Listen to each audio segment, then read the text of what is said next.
Bismillahirrahmanirrahim. Bagaimana cara menunaikan dua rakaat? Bagaimana cara menunaikannya? Seperti apa bacaannya? Apa yang dikerjakan Nabi dalam sholat itu? Setelah sholat itu beliau kerjakan apa? Bahkan redaksinya khafifaten, ringan dikerjakannya. Kalau ringan surat apa yang dibacakan? Kalau ringan bacaan apa yang disampaikan? Dan seperti apa cara menunaikannya? Sunnah yang pertama, setelah Anda tunaikan tahajud, perbanyak istighfar sebelum tiba waktu subuh. Kemudian setelah tiba waktu subuh, Allahu Akbar, jawab seruan itu. Ya, kemudian jawab dulu seruan adzan. Jikalau adzan sedang berkumandang, dijawab dulu. Ya, begitu selesai Anda jawab, baru Anda bergegas menunaikan sholat sunnah qabliyah subuh. Berapa jumlahnya? 2 rakaat. Ya, jangan terlampau soleh ya, 2 rakaat. Bismillah. Tahan. Pelan-pelan, pelan-pelan. 1. Sampai sini dipahami? Baik. Jadi jeda menunaikan qabliyah ini, yaitu jedanya antara selesai adzan, jadi adzan selesai, dengan menunggu penunaian sholat subuhnya. Jadi kalaupun Anda buat jeda misalnya 10 menit ke adzan subuh, yang pasti patokannya begitu selesai adzan, Anda tunaikan. Jelas? 1. 2. Al-Bukhari tadi sudah, nomor hadis 618, redaksinya sama. Sekarang masuk ke hadis Muslim, nomor hadis 724.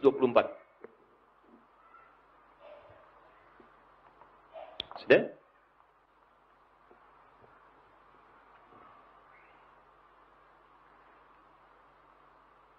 Adalah sholat sunnah yang sangat dipegang kuat oleh Nabi SAW. Asyaddu mu'ahadatan. Ya. Likulli syai'in, bahwa segala sesuatu minan nawafil yang termasuk salat sunnah, asyaddu mu'ahadatan, yang sangat dipegang kuat oleh Nabi sallallahu alaihi wasallam, yaitu 2 rakaat sebelum fajar, rakaatul fajar. Saya ulang. Di antara salat-salat sunnah nawafil, khususnya yang menyertai salat fardu, yang sangat dipegang kuat oleh Nabi sallallahu alaihi wasallam, maksudnya hampir tidak pernah ditinggalkan dalam hidupnya. Ya, dalam keadaan apapun. Itu salah satunya adalah 2 rakaat sebelum subuh. Nah, yang kedua ini seakan memberikan isyarat. Tahan sebentar. Tahan sebentar. Biasanya, kalau dalam perjalanan safar, itu ada rukhsah. Ada keringanan. Anda boleh tidak menunaikan sholat sunnah. Bahkan yang fardu pun, itu bilangannya kalau lebih daripada 2, dan sifatnya genap, itu bisa dikosor. Ya, dikurangi menjadi 2 rakaat. Dengan syarat, bilangannya genap dan lebih daripada 3.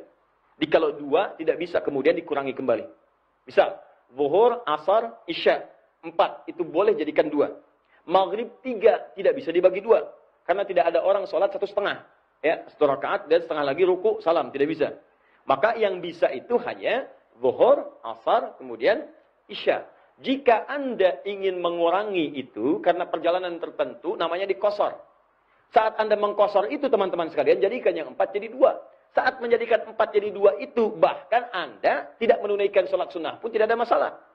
Yang paling luar biasa disebutkan di hadis riwayat Al-Bukhari, kalau Anda sedang sakit, bahkan dalam perjalanan, tidak mampu mengerjakan yang sunnah itu, bahkan sholatnya dikosor, bahkan dijamak, jamak kosor, itu pahala sholatnya, termasuk sunnahnya tetap dituliskan sempurna. Hadis yang berbunyi, "Idza maridal abdu aw safar, kutiba lahu mithla ma kana alaihi muqiman sahihan." Kalau ada seseorang sakit atau sedang perjalanan, kemudian tidak bisa menyempurnakan amalan seperti kebiasaannya. Biasanya sholat sunnah dulu, misalnya zuhur, 2 rakaat sampai 4 rakaat. Kemudian sholat setelah zuhur, sunnah lagi. Ini Anda mau ke Bandung, macet. Istirahat di kilometer 57. Sampai di situ Anda duga ke Bandung akan macet lagi sampainya maghrib. Anda jamak menggabungkan 2 sholat yang dekat. Zuhur dengan asar digabungkan, kosor, kurangi jumlah bilangannya. Zuhur 2, asar 2. Begitu Anda kerjakan zuhur 2, asar 2, Anda tidak kerjakan sholat sunnahnya. Karena yang fardu aja dikurangi, masa Anda kerjakan yang sunnah juga? Ya. Nah, maka ketika Anda kerjakan 2 yang zuhur, 2 yang asar, itu pahalanya tetap dituliskan dengan sholat sunnahnya sempurna semuanya. Dengan catatan, Anda terbiasa menunaikan sholat sunnah sebelumnya. Jadi kalau Anda tidak terbiasa menunaikan sholat sunnah sebelumnya, yang dituliskan cuma 4 aja, 4 zuhur, 4 asar. Alhamdulillah akhirnya, walaupun tidak sholat sunnah dituliskan pahala sunnahnya. Alhamdulillah, belum tentu. Ya, kalau Anda tidak terbiasa sholat sunnah sebelumnya. Paham? Nah, tapi ada yang menarik, khusus untuk subuh, itu tercatat dalam kitab-kitab hadis, bahkan riwayat-riwayat yang sahih, untuk subuh Nabi tetap mempertahankan sholat sunnahnya. Ini menarik sekali. Kenapa? Ada 2 alasan. Yang pertama, memang sholat subuh itu sholat yang paling singkat, cuma 2 rakaat. Silahkan cek, zuhur 4, dikosor jadi 2. Gitu kan? Nah, yang kedua ini yang paling menarik, karena banyak keutamaan-keutamaan di 2 rakaat sebelum subuh itu, yang tidak ditemukan di sholat-sholat sunnah yang lainnya. Jika Anda kerjakan itu, maka Anda akan mendapatkan kemuliaan yang tidak ditemukan di tempat-tempat dan waktu-waktu lain, di waktu-waktu sholat selain subuh.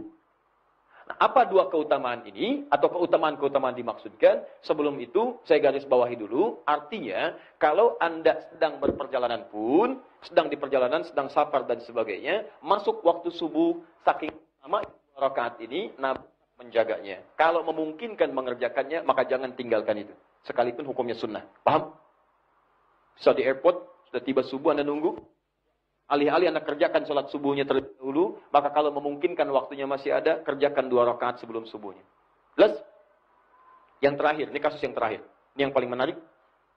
Nabi dalam perjalanan, kemudian di situasi dini hari, sudah sholat malam dan seterusnya, Nabi minta Bilal berjaga. Riwayatnya sahih, Bilal kamu berjaga. Kata Bilal, saya ikut tidur ya Rasulullah, nanti saya bangunkan semua. Kata Nabi, kamu berjaga. Saya ikut tidur ya Rasulullah, baiklah kamu tidur. Tapi sebelum subuh kamu bangun. Ya, kemudian bangunkan yang lain. Apa yang terjadi? Tiba-tiba mereka semua tertidur. Termasuk Bilal. Tidur semuanya. Bangun-bangun. Sudah merasa matahari sudah menyengat ke pipinya. Pipi Nabi. Artinya pada saat itu, Nabi bangun sudah melewati batas sholat subuh. Batas yang tetap waktunya. Nah, apa yang paling menarik? 2 hal. Hal yang pertama, ketika bangun Nabi katakan, wailak ya Bilal, celaka kamu Bilal. Katanya kamu bangun, ternyata kamu ketiduran juga. Oke? Lalu Nabi ajarkan, kalau kamu belum sanggup mengerjakan sesuatu, jangan memaksakan diri. Serahkan kepada yang lain lebih mampu, atau bermohonlah kekuatan kepada Allah. Ini pelajaran yang sangat penting. Tapi yang paling menarik, Nabi setelah itu minta kepada para sahabat untuk berwudu, kemudian Bilal mengumandangkan adzannya. Yang paling menarik setelah itu, Nabi tidak langsung mengerjakan sholat subuh, tapi mengerjakan 2 rakaat sebelum subuh ini dulu. Sebelum sholatnya. Bayangkan, saya mau katakan begini, lihat baik-baik. Bu, subuh yang dimaksudkan bukan waktu subuhnya, sebelum sholat fardunya. Sebelum dikerjakan sholat fardunya, diawali dengan sholat sunnah dulu 2 rakaat, masih dikerjakan. Nah, para ulama hadis mengatakan, kalau 2 rakaat ini tidak penting pada saat itu, mustahil dikerjakan. Pasti Nabi akan langsung kepada sholat subuhnya yang 2 rakaat. Menariknya, Bilal memberi isyarat, setelah itu sholat sunnah, setelah sholat sunnah kemudian qomat, baru ditunaikan sholat subuhnya. Ini menunjukkan keutamaan 2 rakaat sebelum subuh itu jauh di atas sholat-sholat sunnah yang lainnya, bahkan yang mengiringi sholat fardu. Ada keutamaan khusus dibanding sholat-sholat yang lain. Jelas? Baik. 1. 2. Pertanyaannya, Ustaz, kok Nabi bisa kesiangan? Katanya Nabi, katanya Rasul, kok kesiangan? Nah, ini yang paling menarik. Teman-teman, mudah bagi Allah membangunkan Nabi pada saat itu mengatakan Muhammad bangun, waktunya subuh. Selesai. Cuman diperkenankan oleh Allah pada saat itu, Nabi kemudian dibangunkan melebihi batas waktunya yang normal pada saatnya untuk memberikan contoh pada umatnya ke depan jika mengalami situasi serupa. Sebetulnya pelajaran ini untuk umatnya di masa depan, bukan untuk Nabi pada saat itu. Kalau Nabi gampang bangun, Muhammad bangun. Cuman umatnya ke depan kalau ketiduran, bagaimana solusinya? Dan umat sekarang bukan cuma ketiduran lagi, banyak yang kesiangan. Maka diajarkan contoh. Apa contohnya? Jika seseorang itu kemudian bangun dari tidurnya, melewati batas salatnya, keluar sabda Nabi, itulah waktu salatnya. Tunaikan waktu salat yang bangun dari tidurnya, itulah waktunya. Misal, Anda subuh, terlalu lelah, capek, gitu kan? Ingat, bukan disengaja ya, bukan begadang nonton bola misalnya, kemudian ketiduran, sengaja kemudian lambat subuh, itu dosa. Itu dosa. Tapi ada yang hal-hal yang kadang nampak dalam kegiatan yang tidak kita rencanakan. Capek Anda kemudian dari pekerjaan, datang jam 1 malam, kemudian setelah itu Anda mandi, Anda kemudian sholat dulu, bahkan sempat tahajud sampai 2:30. Udah itu tiduran dulu, begitu bangun jam 7 misalnya kan. Nah, ketika Anda bangun ini, bukan berarti waktu sholatnya habis, tidak. Kerjakan sholat itu tepat pada saat bangunnya. Terus, ini sama dengan pertanyaan begini, kenapa Nabi Adam itu sempat melakukan pelanggaran terhadap ketentuan Allah? Kenapa makan buah khuldi, padahal Nabi dijaga dari maksiat? Nah, Nabi Adam itu diperkenankan oleh Allah makan buah khuldi, bukan karena nggak dijaga, untuk memberikan tuntunan taubat bagi anak cucunya yang bukan Nabi di kemudian hari. Makanya ketika beliau melakukan kesalahan itu, diperkenankan oleh Allah, turun kemudian ayat taubat. Quran surah kedua ayat 37. Fatalaqqa Adamu min rabbi kalimatin fataba alaihi. Adam menerima tuntunan taubat, maka taubat. Itu yang membedakan manusia dengan iblis. Iblis salah, diminta taubat, gak mau taubat. Bahkan dia berkata di Quran surah ke-7 ayat 12-13. Ana khairun minhu khalaqtahu min narin wa khalaqtahu min tin. Saya lebih hebat dibandingkan dengan Adam. Engkau ciptakan saya dari api, dia dari tanah. Tidak level yang dari api, sujud kepada yang dari tanah. Diberi kesempatan tobat, gak mau tobat. Manusia salah, wajar. Karena manusia punya nafsu. Yang tidak wajar itu kalau sudah salah, gak mau tobat. Jadi Anda mesti bedakan, Anda ini manusia apa iblis? Iblis itu salah, gak mau tobat. Anda salah, wajar, namanya manusia. Tapi kita itu punya kesempatan untuk kembali kepada kebaikan. Jadi sebesar apapun kesalahan kita, ada peluang untuk berubah jadi baik. Orang jahiliyah itu banyak yang buruk sifatnya. Ada pembegal, tukang mabuk, tukang bunuh, tukang perkosa, tukang mabuk, macam-macam. Tapi ketika turun kesempatan untuk bertobat, mereka memilih untuk tobat dan jadi hamba yang terbaik. Sekarang kita sudah keluar dari zaman jahiliyah, jangan kembali lagi ke masa lalu. Paham di sini? Nah, sekarang saya kembalikan kepada apa yang kita bahas tadi. Jadi saking pentingnya sholat subuh ini, teman-teman sekalian, fokus. 2 rakaat sebelum subuh saking pentingnya, maka dalam keadaan-keadaan bahkan Anda bangun terlambat pun, ini hadis-hadis sahih mengajarkan masih boleh menunaikan 2 rakaat sebelum subuhnya. Pertanyaannya, apa keutamaannya? Sampai-sampai itu dijaga, bahkan dalam keadaan seakan terlambat dalam menunaikannya. 1. Hadis riwayat Muslim, ke nomor hadis 725-nya. Tadi sampai 727. Tahan ya, fokus. Rak'atal fajri khairum minad dunya wa ma fiha. 2 rakaat sebelum subuh itu keistimewaannya lebih daripada dunia dan seisinya. Bapak Ibu, kalau saya kasih pilihan, pilih 500.000 atau pilih dunia dan seisinya. Pilih mana? Alhamdulillah, normal. Normal. Walaupun pada prakteknya, kadang-kadang tidak begitu. Contoh, bikin broadcast ya, dari sekarang dan viralkan. Ada satu pengumuman dari Masjid Nurul Bahri di Kelapa Gading, besok Jumat, yang sholat subuhnya ditunaikan di Masjid Kelapa Gading, Nurul Bahri, dan mengikuti datang sebelum subuh, 2 rakaat sebelum subuh dikerjakan di Nurul Bahri, masing-masing akan dapat amplop 500.000. Sampaikan, terbatas 50 orang untuk sab pertama. 500.000. Baik. Pertanyaan saya, setelah pengumuman itu dibuatkan viral, kemudian menyebar, berapa jamaah yang datang ke sini? Pertanyaannya, sejak jam berapa jamaah datang ke sini? Subuhnya 4.25. Orang datang ke sini jam berapa? Jam 1, jam 2. Demi Allah saya katakan, nginap dari ini udah pada datang. Padahal itu cuma tulisan di bawahnya, contoh. Anda bayangkan? Di contoh aja, dikasih 500.000, diumumkan dari sekarang. Nginap sore-sore udah banyak ke sini. Gak percaya? Bikin aja Pak. Pengumuman, contoh. Di Masjid Kelapa Gading Nurul Bahri, besok akan dibagikan masing-masing 500.000 rupiah. Di awal subuh, bagi 50 orang pertama. Tanda kurung, contoh. Atau nggak usah kasih contoh. Kalau Anda benar-benar berniat, silahkan cek. Berapa yang datang? 4.25 adzan subuh, mulai sore udah datang. Malam itikaf dan sebagainya. Wajah-wajahnya nggak pernah Anda kenal sebelumnya. Bikin pengumuman yang kedua. Siapa yang datang ke masjid lebih awal, di waktu subuh, menunaikan 2 rakaat sebelumnya, bahkan di masjid itu, nanti kami akan berikan dengan janji Rasulullah SAW, lebih daripada dunia dan seisinya. Al-Hadis tuliskan di ujungnya.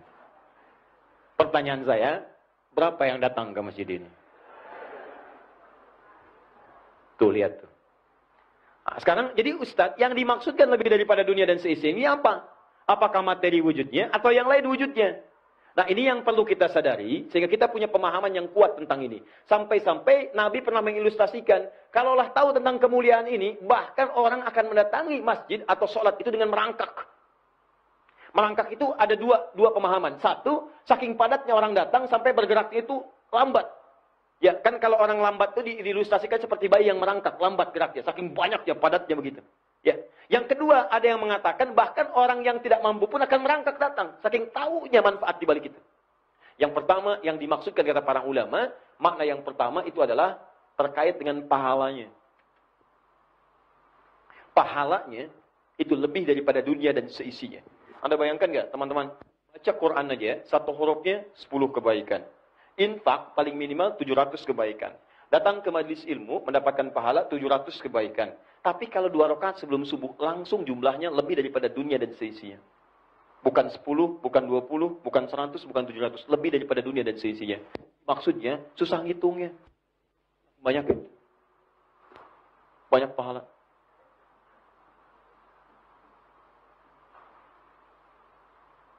Nih, antum datang ke masjid ya.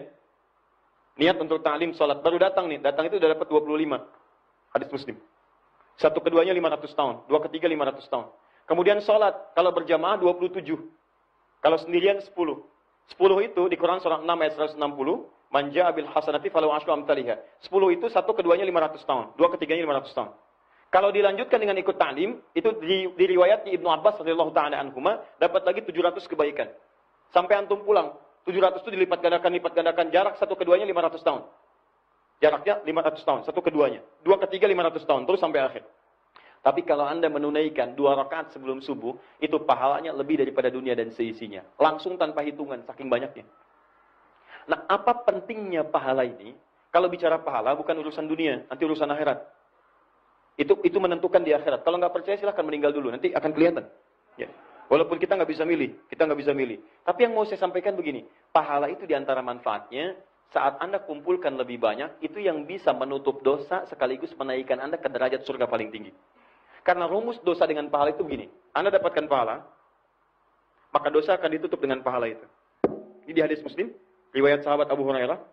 Lihat, tu'khadhu hadza min hasanati wa hadza min hasanati. Kalau ada orang berbuat baik, kemudian dia berbuat jelek, maka pahala kebaikan itu akan ditutupkan pada kejelekannya. Ini. Paling celaka itu disebutkan langsung oleh Nabi. Awas hati-hati. Yati yaumal qiyamati bi salatin wa siyamin wa zakatin wa la taqad syatama hadza wa qadhafa hadza wa daraba hadza. Ada orang saat di dunianya rajin salat, sunahnya dikerjakan. Ini kalau Nabi berbicara enggak akan dusta, pasti benar ini. Jadi ada yang rajin salat, rajin puasa, rajin zakat. Cuman sayang, wa yati qad syatama hadza. Dia juga rajin mencela orang. Jadi kalau Nabi katakan begitu akan terjadi. Orangnya rajin salat, cuman senang juga mencela orang. Senang juga menuduh orang, wa qadhafa hadza. Qadhafa itu nuduh. Ini unik. Kalau orang nggak sholat, karena dia nggak sholat. Tapi ini orang sholat, tapi bisa mencela. Mudah sekali cara orang. Mudah menuduh orang. Wa daraba hadza, senang berselisih. Nah, nanti di akhirat bagaimana? Tu'khadhu hadza min hasanati wa hadza min hasanati. Kalau ada orang sholat, kata Nabi, kemudian mencela orang lain, maka pahala sholatnya akan diambil, diberikan pada orang untuk menutup dosa celaannya. Misal sekarang ada orang ikut taklim nih. Begitu keluar, ada orang lewat, nggak ikut taklim. Dibicarakan. Lihatnya, iya kayak ahli surga aja ya, iya. Gak ikut ta'lim kayak kita ya, iya. Misal. Nah, itu 2 orang ketika bicara, dipindahkan pahala ta'limnya kepada orang tadi. Datang yang satu bertanya, kenapa? Itu tuh orang itu, nggak nyangka ya, nyangka. Ketika Anda bilang tidak nyangka, Anda sedang menyangka, pindah pahala. Yang keempat mengatakan, alhamdulillah saya tidak Ustaz, alhamdulillah. Tidak seperti 3 orang itu tuh senang membicarakan orang lain. Nah. Itu ketika bicara demikian, pindah lagi kepada orang itu. Di rumusnya, ketika Anda kerjakan kebaikan, Anda melakukan keburukan, maka yang baik ini akan otomatis menutup yang buruk. Tutup. Kalau baiknya masih unggul, salahnya, amal solehnya tinggi, salahnya hilang, maka surga baginya. Kalau ini nggak bisa nutup, solehnya kurang, salahnya masih banyak, maka neraka untuknya. Salah dengan soleh seimbang, maka ditempatkan di Araf namanya. Bukit tertinggi antara surga dengan neraka. Nah, yang saya tanyakan adalah, ini yang paling penting nih, tolong akui dengan jujur. Siapa yang tidak punya banyak, siapa yang tidak punya dosa siang ini? Angkat tangan. Ulang. Siapa yang merasa tidak punya dosa, boleh angkat tangan. Saya pulang. Karena Anda lebih berhak berada di sini. Yang dosanya sedikit, boleh angkat tangan. Baik. Yang dosanya agak banyak, angkat tangan. Yang dosanya banyak, angkat tangan. Tahan. Turunkan lagi. Baik. Saya bikin keterangan di sini. Tabel pertama, mengakui banyak dosa. Ya. Alhamdulillah. Di tahun sudah berganti, tapi kebiasaan masih sama. Datang sendiri, tulis sendiri, nerangin sendiri, menghapus sendiri. Luar biasa. Alhamdulillah. Dosa banyak. Siapa yang ingin masuk surga? Boleh angkat tangan. Surganya Firdaus. Bersama Nabi. Sekarang, ini memang aneh ini, aneh. Ya. Aku banyak dosa, tapi pengen ke surga. Surganya Firdaus lagi. Rumus surga itu kan pahala. Pahala itu dihasilkan lewat amal soleh.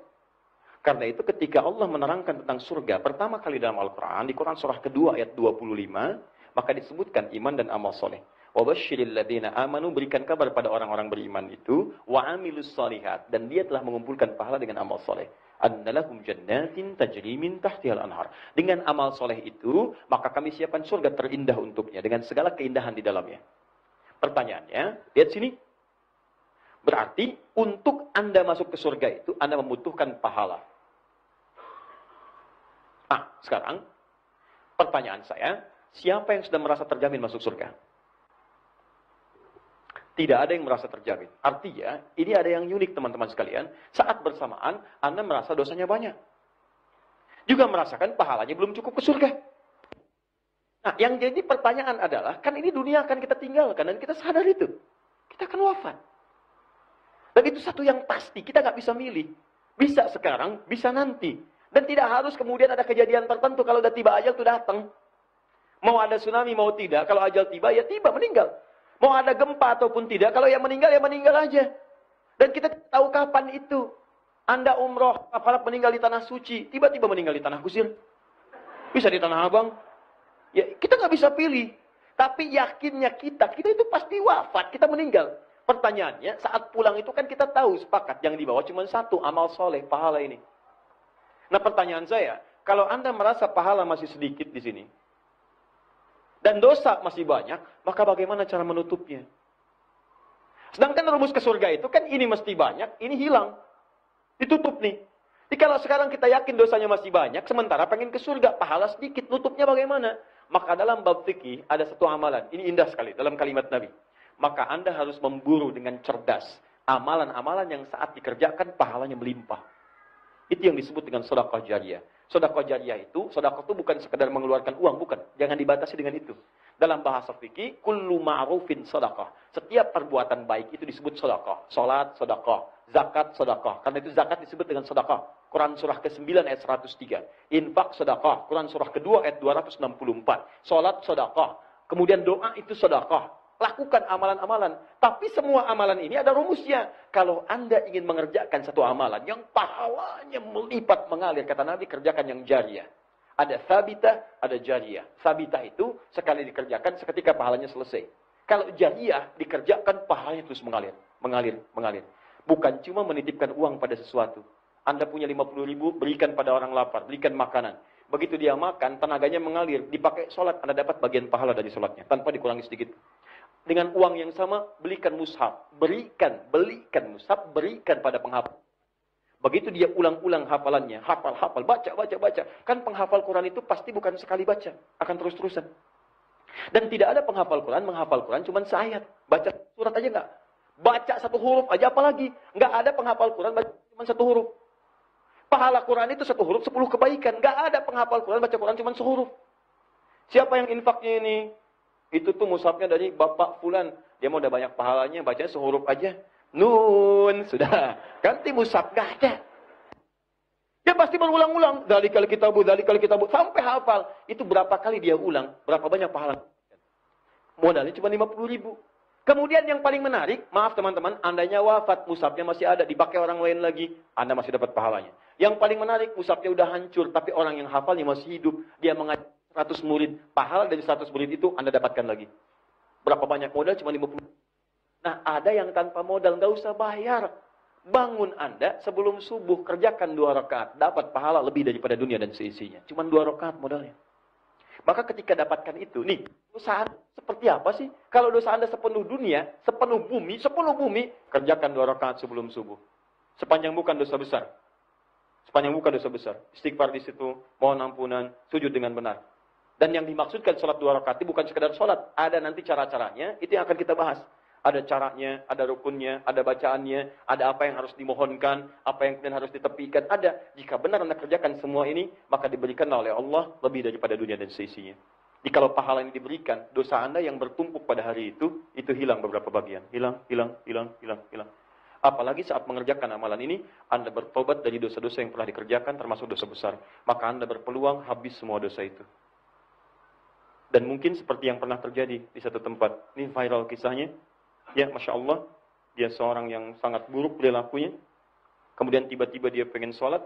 Orang sudah mulai mengusir dan sebagainya.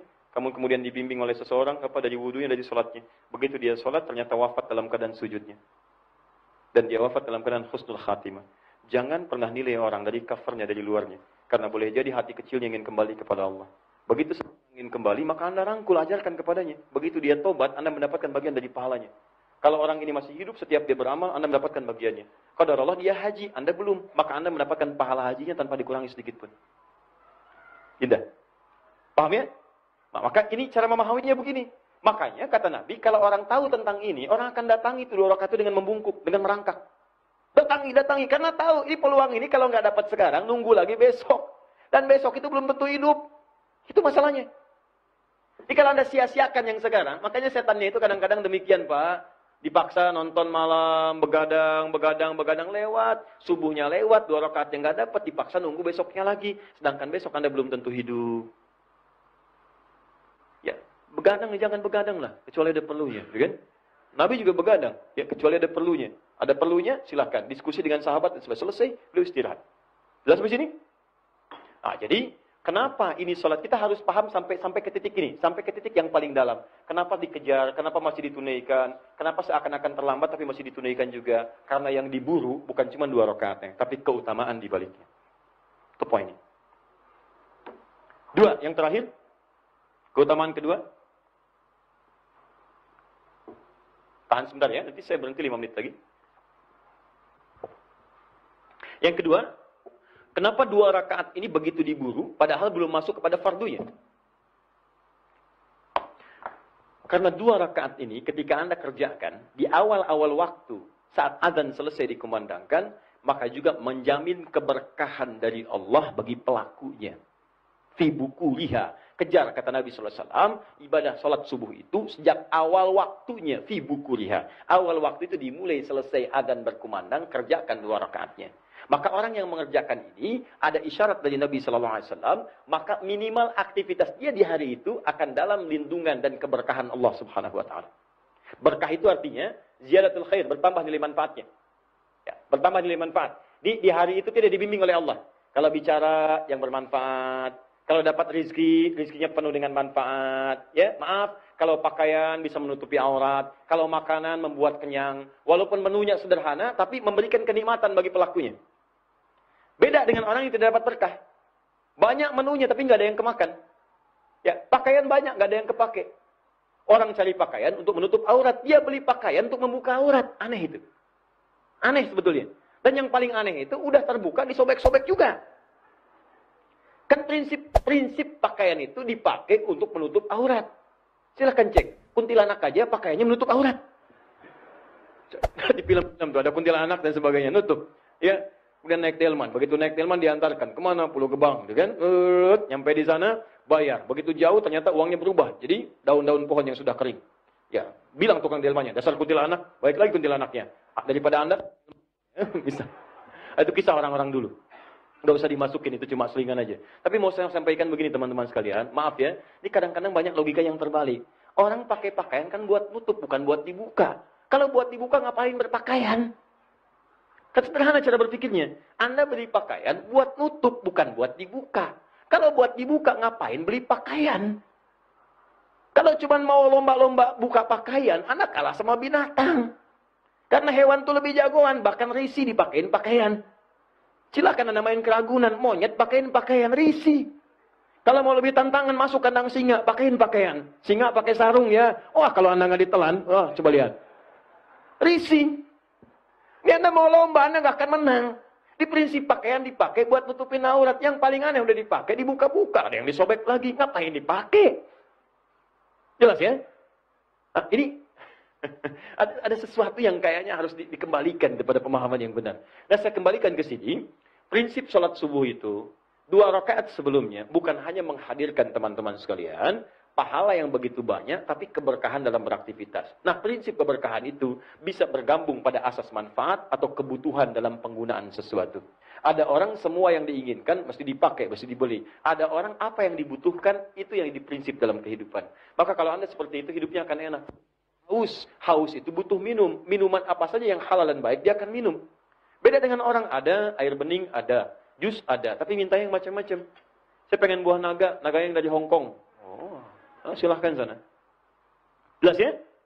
Nah, sekarang, apakah setiap orang yang 2 rakaat menunaikan ini, sebelum subuh ini, mendapatkan 2 keutamaan ini, padahal dia sudah bangun, dia tunaikan, kemudian selesai, bahkan dia nunggu subuh, apakah otomatis mendapatkan lebih daripada dunia dan seisinya, dan keberkahan di hari itu, atau jangan-jangan dia sudah sholat tapi tidak mendapatinya. Kalau orang tidak sholat tidak mendapatinya, jangan disoal. Tapi ada orang yang sudah sholat tapi tidak mendapatinya. Ini yang berbahaya. Ya, maka keutamaan yang terakhir, saya tutup, sebelum saya bahas bagaimana cara menunaikannya. Keutamaan yang ketiga, orang-orang yang mengejar 2 rakaat sebelum subuh ini, kalau dia sempat berdoa di dalam sujudnya, atau di satu di antara 4 posisi dalam sholatnya, yaitu saat berdiri, saat ruku, saat sujud, dan sesaat sebelum salam. Walaupun itu membaca surat-surat yang ringan dan mudah, maka teman-teman sekalian, doanya berpeluang akan cepat dikabulkan oleh Allah Subhanahu wa Ta'ala. Nah, terakhir, dari 3 keutamaan ini, bagaimana cara menunaikan 2 salat ini, 2 rakaat ini? Bagaimana cara menunaikannya? Seperti apa bacaan Nabi? Apa yang dikerjakan Nabi dalam sholat itu? Setelah sholat itu beliau kerjakan apa? Bahkan redaksinya khafifaten, ringan dikerjakannya. Kalau ringan surat apa yang dibacakan? Kalau ringan bacaan apa yang disampaikan? Dan seperti apa cara menunaikannya? Itu yang akan kita bahas di pertemuan selanjutnya insyaAllah. Ya. Nah, saya jawab dulu yang ini ya, insyaAllah. Sebentar. Kecuali kalau saya teruskan dulu mungkin 5-10 menit. Mau? Baik. Baik. Saya teruskan 5-10 menit untuk membahas bacaan apa yang dibaca Nabi dan seperti apa sholat. Singkat saja. Untuk Anda apa yang sudah saya berikan ya. Betul, hapus saja saya lakukan. Baik, 1. Saya cepat.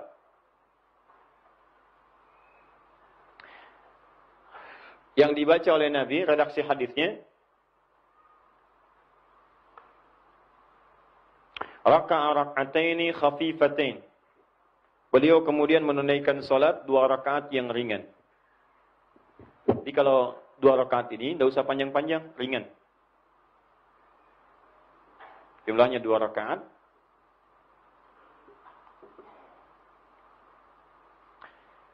Sudah? Ukuran ringan ini, teman-teman, 1, ada 2 pandangan dari para ulama. Ringan ini maksudnya, pertama dari sudut bacaannya.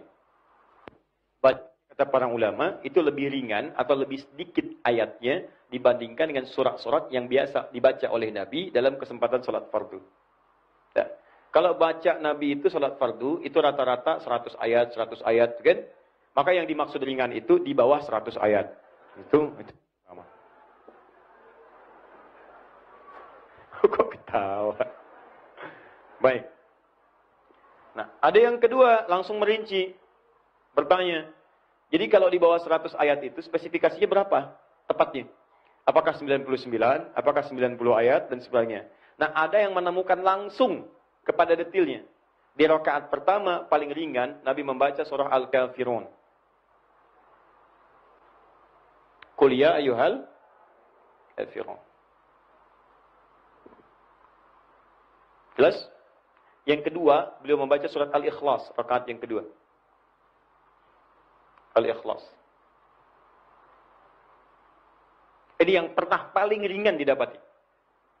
Jadi kalaupun Anda misalnya ingin membaca, misal, Ya, surah selain ini, paling minimalnya paling ringan, silahkan bacakan misalnya yang kira-kira panjangnya sepanjang Al-Kafirun.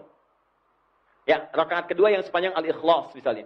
Misal Al-Baqarah ayat terakhir, la yukallifullahu nafsan illa laha ma kasabat wa 'alaiha mak, dan sampai ujungnya. Itu kan juga hampir mirip-mirip dengan sejumlah Al-Kafirun kan? Qul ya ayyuhal kafirun, kan? La a'budu ma ta'budun wala antum sampai dengan ujungnya. Itu kalau Anda kemudian satukan jumlah hurufnya, jumlah ayat dan sebagainya, itu jumlahnya akan mirip-mirip hampir sama jumlahnya dengan satu ayat tadi. Diboleh silahkan kalau mau baca satu ayat silahkan, tapi jumlahnya hampir sama menyerupai yang ini. Jelas? Misal mau 10 ayat silahkan. Anda kalau baca misalnya 10 ayat di surat-surat seperti misalnya Asy-Syu'ara gitu kan. Asy-Syu'ara itu kan enggak kerasa 10 ayat itu kayaknya sedikit sekali. Ya, seperti misalnya di surat-surat Maryam yang bagian-bagian terakhir, itu 10 ayat tuh kayak sedikit banget. Sedikit sekali. Maka ini menjadi relatif. Batas paling minimalnya, kata para ulama, silahkan rakaat pertama Al-Kafirun, atau sejumlah yang sama dengan jumlah ayatnya, atau jumlah kemudian kalimatnya. Yang kedua Al-Ikhlas, atau sejumlah ayat yang kira-kira kalimatnya sejumlah surah Al-Ikhlas itu. Paham sampai sini? Baik. Nah ini yang dimaksud batas yang paling ringannya. Kalau Anda mau baca melebihi ini boleh, silahkan. Sepanjang menjadi kadar yang wajar untuk menunggu batas subuh di tempat Anda. Misal, batasnya diberikan 15 menit, maka cari yang sesuai. Ya, jangan sampai misalnya rakaat pertama Al-Baqarah, ya. Rakaat kedua Ali Imran, ya kan? Masya Allah, orang udah selesai sholat subuh, Anda masih sunnah. Jelas ya? Paham? Baik, ini bagian pertama. Jadi, sholat 2 rakaat ini sifatnya sekalipun banyak pahalanya, tapi keuntungannya ringan dikerjakannya karena bacaannya pun diperpendek. 2. Sifat yang dimaksudkan, sifat tuma'ninah dalam gerakannya. Tadi kan bacaan, ya? Sekarang gerakan. Di dalam hadis-hadis sahih, bisa ditemukan di Al-Bukhari, Ibnu Majah, Abu Daud, banyak. Itu Nabi itu, kalau sudah sholat, apalagi kesempatan sholat tahajudnya, itu lama rukunya dan sujudnya bisa selama berdirinya. Pernah Hudzaifah Al-Yamani radhiyallahu taala anhu sholat di belakang Nabi. Dan berdirinya itu, ya itu membaca 100 ayat Nabi, rakaat pertama. Kemudian begitu ruku, itu diukur-ukur oleh beliau, antara berdiri dengan ruku, sama lamanya. Jadi kalau Anda baca Al-Baqarah 100 ayat, berdiri misalnya, taruhlah sampai 15 menit. Itu rukunya Nabi sampai 15 menit juga. Saking lamanya. Itu yang paling menarik. Nah, teman-teman sekalian, apa yang dikerjakan dalam rukunya Nabi, sujudnya Nabi, itu ternyata bukan doa-doa yang biasa. Kalau doa yang Subhana Rabbiyal Azim, Subhana Rabbiyal Azim, bihamdi, Subhanakallahumma bihamdika, Allahumma gfirli, itu doa pembuka. Setelah itu, setelah tenang, rukunya nyaman, sempurna, Anda minta kepada Allah berdoa. Sujud juga demikian. Makanya ada redaksi Nabi memperlama sujudnya. Khususnya di sujud yang terakhir. Anda boleh minta berdoa. Nah, kadar berdoa di waktu ruku, khususnya sujud, untuk 2 rakaat sebelum subuh ini, itu lebih ringan dibandingkan dengan saat beliau menunaikan salat fardu. Itu yang dimaksud ringan, khafifaten, ringan. Tunaikan bacaan dengan ringan, dan lama sujudnya pun, atau berdoanya pun ringan. Seakan-akan ingin memberikan isyarat bahwa, dalam 2 rakaat ini pun, Anda masih diperkenankan berdoa. Silahkan minta. Dalam sujud, walaupun bacaan yang atasnya Qul huwallah, kemudian saat sujud dia minta. Kalau permintaan itu sama dengan bacaan Nabi, bacakan langsung dengan lafadznya. Kalau tidak sama dengan bacaan Nabi, tapi ada permohonan, maka saya memilih pendapat ulama yang mengatakan cukup di hati, tidak perlu dilafadzkan. Ya Allah, mudahkan pekerjaan saya di hari ini. Ya Allah, lancarkan rezeki saya hari ini. Ya Allah, jadikan teman-teman saya di kantor senang dengan keberadaan saya. Ya Allah, berkahi pekerjaan saya. Minta. Dalam sujud. Dan tahukah Anda? Waktu antara adzan ke iqamah termasuk waktu yang diijabah oleh Allah Subhanahu wa taala. Dan waktu ijabah ini bersamaan dengan sholat yang sangat ditekankan dalam syariat. Ketika satu amalan bertemu dengan satu dorongan yang kuat, maka itulah yang mempercepat pengabulan doa pada saat itu. Itu poinnya. Betapa banyak orang cuma sholat saja, sementara dalam sujud dia tidak berdoa. Jujur kepada diri Anda. Selama Anda mengerjakan 2 rakaat ini, apakah Anda hanya sekedar sujud saja? Ruku saja, kemudian salam? Atau ada di antara Anda memanfaatkan waktu ini untuk bermohon kepada Allah dalam sujudnya? Maka itu di antara rahasianya, 2 rakaat sebelum ini, Anda kerjakan dengan tumanina, ringankan bacaannya jangan terlampau panjang, tapi isi dengan doa dalam 4 posisi utama. 1, saat berdiri. Yang kedua, saat ruku'. Yang ketiga, saat sujud. Yang keempat, sesaat sebelum salam. Kalau setelah Anda salam masih tiba kemudian waktu masih ada 5 menit, 3 menit, maka apa kebiasaan Nabi untuk mengisi itu sebelum beliau menunaikan salat subuhnya? Itu yang insya Allah kita akan bahas di pertemuan. Walhamdulillahi Rabbil Alamin.